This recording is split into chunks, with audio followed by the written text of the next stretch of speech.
இன்னைக்கு ஏதோ விசில் அடிக்காங்க. நம்ம வேற நம்ம உற்சாகத்தில் விசில் அடிக்க. இந்த விசில் அடிக்கிற ஒரு படமே இன்னைக்கு ரிலீஸ் ஆக மாட்டேங்க. இன்னைக்கு அந்த நிலைமை.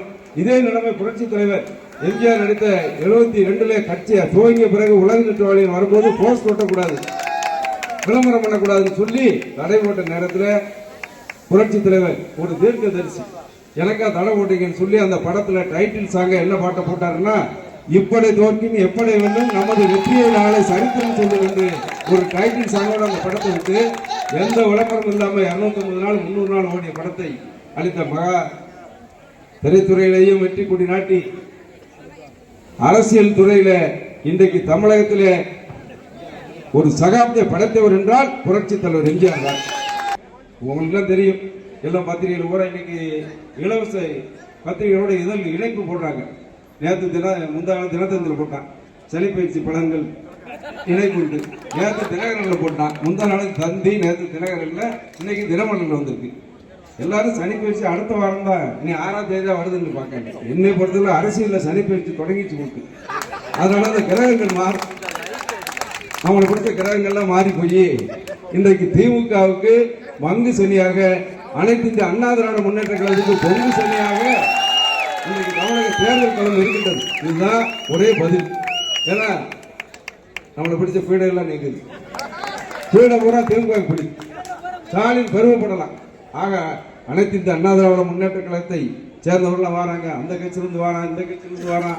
ஸ்டாலின் பெறப்பட்டு நாங்கள் சட்டமன்றத்தில் இருப்போம், வாராருப்பாங்க 9,000 கரெக்டாக வருவார் ஒரு நேரம். பிறகு வரலன்னு உடனே வந்துட்டே இருப்பாங்க, ஏதோ ஒரு கொடி கட்டி வண்டி போகுமா, ஏன் அது எந்த கொடின்னு பாருங்க, அந்த கூட்டணியில் சேர்ப்போம் அப்படின்னு வண்டியை யூட்டர்ன் போடுவாங்க.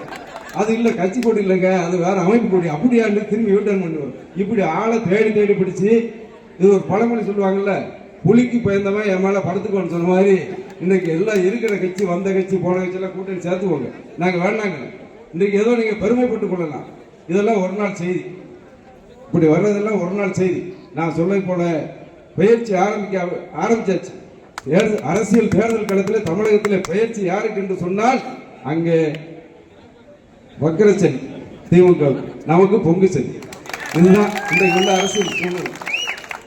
அதை சொல்லுவாங்க, நிறைய பேர் சேர்த்துப்பாங்க. நிறைய பேர் துரியோதனம் கூட்டம் 100 பேர். அப்போ துரியோதனம் நினைப்பான், 100 பேர் நம்ம இருக்கோம், நம்ம வெல்ல முடியுமான்னு சொன்னாங்க. ஆனா அதே நேரத்தில் பாண்டவர்கள் 5 பேர் தான். ஆனா வெற்றி யார் பக்கம் வந்து சொன்னால் தர்மத்தின் பக்கமாக இருந்த பாண்டவர்கள் தான் வெற்றி பெற்றார்கள். இதுதான் வரலாறு. தர்மத்தின் வாழ்வுதனை சூதுகவும் மறுபடியும் தர்மம் வெல்லும். இதுதான் இயற்கை நீதி, வாழ்க்கை நீதி, உலக நீதி. எனவே 2021 தர்மத்தின் வாழ்வுதனை சூதுவாக கவி திராவிட முன்னேற்ற கழக ஆட்சி வந்தது. 2026 மீண்டும் தர்மம் என்று அனைத்து இந்திய அண்ணா திராவிட முன்னேற்ற கழக புரட்சி தலைவர் எம்ஜிஆர் ஆட்சி மலரும். இது காலத்தின் கட்டாயம்.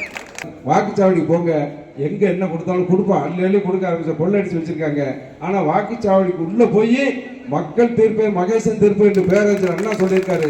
உள்ள போன உடனே சுட்டரிக்கின்ற சூரியனாக 5 ஆண்டு காலம் உங்களை வாட்டி வதைக்கின்ற இந்த ஆட்சியை நினைத்து உதயசூரியன் பக்கம் திரும்பியே பார்க்க கூடாது. பழிச்சென்று குளுமையாக இருக்கக்கூடிய கண்ணுக்கு மட்டுமல்ல, மனதிற்கும் வாழ்க்கைக்கும் இதமாக இருக்கக்கூடிய இரட்டைகளை மட்டும் பார்த்து நீங்க டப்பு டப்புன்னு பட்டன் அமைக்கினா பட்டு உங்களுக்கு 10,000 ரூபாய் உடனே வீட்டுக்கு வந்து சேரும். பாருங்க, கண்டிப்பா இதேவோட தேர்தல் அறிக்கைகள் நிறைய இருக்கின்றன. இடம் பெயர்களை பற்றி நாம் கவலையே பட வேண்டாம். இடம் பெயர்கின்றவர்களால் நமது இயக்கம் புனிதம் அடைந்திருக்கின்றது, கலைகள் களையப்பட்டிருக்கின்றது.